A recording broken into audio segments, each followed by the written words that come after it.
नवयुवक। प्रणाम ऋषिवर। कल्याण हो युवक। मुझे मेरा नाम श्रवण है, श्रवण कुमार। सुंदर है श्रवण। मुझे प्यास लगी है।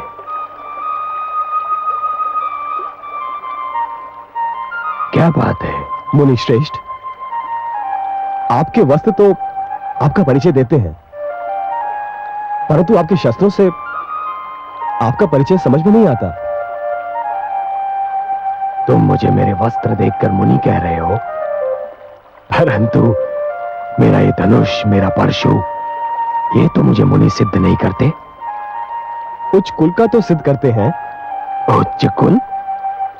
मेरा कर्म जाने बिना ही केवल मुझे देखकर ही तुमने मुझे उच्च कुल का सिद्ध कर दिया।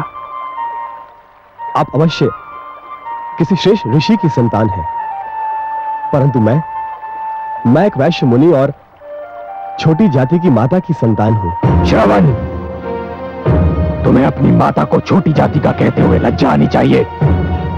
माता तो माता होती है, जो पूजनीय होती है।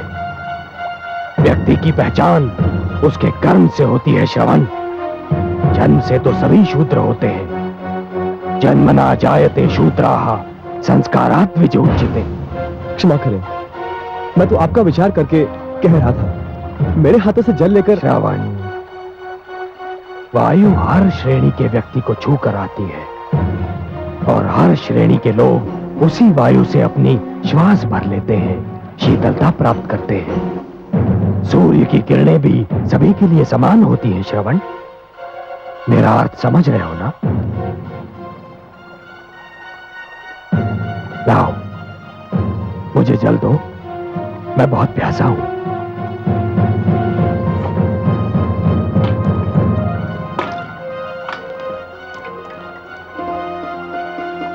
सुखी रहो। हे मुनिवर, आप मुझे अपना परिचय दें, बड़ी कृपा होगी, क्योंकि आज से आप मेरे आदर्श हैं। श्रवण, मैं ऋषि जमदग्नि और माता रेणुका का पुत्र परशुराम हूं। जन्म से तो ब्राह्मण हूं, किंतु कर्म से मुझे क्षत्रिय बनना पड़ा।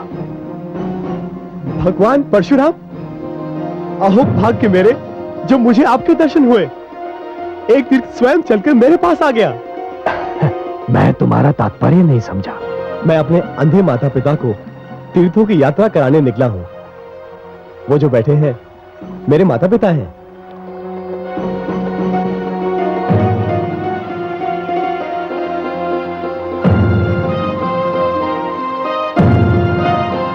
परंतु मुझे वहां कोई रथ या अन्य वाहन दिखाई नहीं दे रहा श्रवण, जिसमें मैं बहुत साधारण व्यक्ति हूं।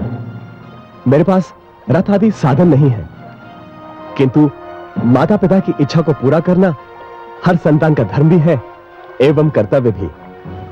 इसलिए इन दोनों को कांधों पर उठाए तीर्थों की यात्रा करने निकला हूं। श्रवण कुमार, तुम धन्य हो, तुम धन्य हो। तुम्हारे दर्शन करने के उपरांत अपने माता पिता का परम भक्त होने का मेरा अहंकार तो चूर चूर हो गया। मुझे अपने चरण स्पर्श कर। नहीं नहीं नहीं नहीं, आप मुझे पाप का भागी ना बनाएं। आपका यश तो पूरे संसार में सूर्य किरण की भांति फैल चुका है। अब चलिए, चलकर मेरे माता पिता को दर्शन देकर धन्य कीजिए। श्रवण, मैं भी उन माता पिता का दर्शन करके धन्य होना चाहता हूं, जिन्होंने तुम जैसे पुत्र को जन्म दिया। चलो चलिए।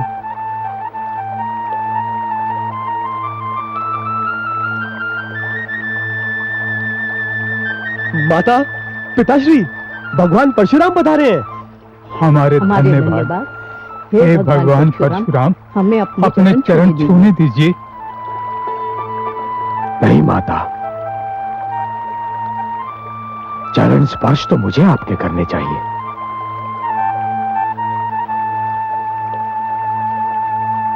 हे माता,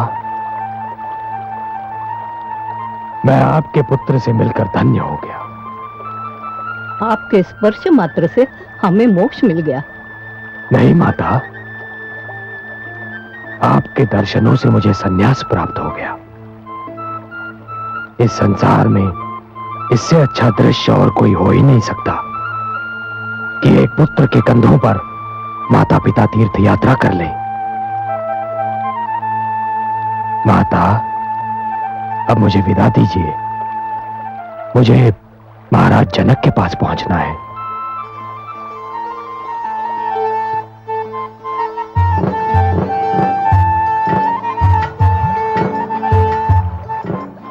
श्रवण, मैं हृदय से कामना करता हूं और आशीष भी देता हूं कि जब तक ये सृष्टि रहेगी, जब तक पुत्र धर्म की मर्यादा रहेगी, तुम्हारा नाम अमर रहेगा। आयुष्मान भव, आयुष्मान भव।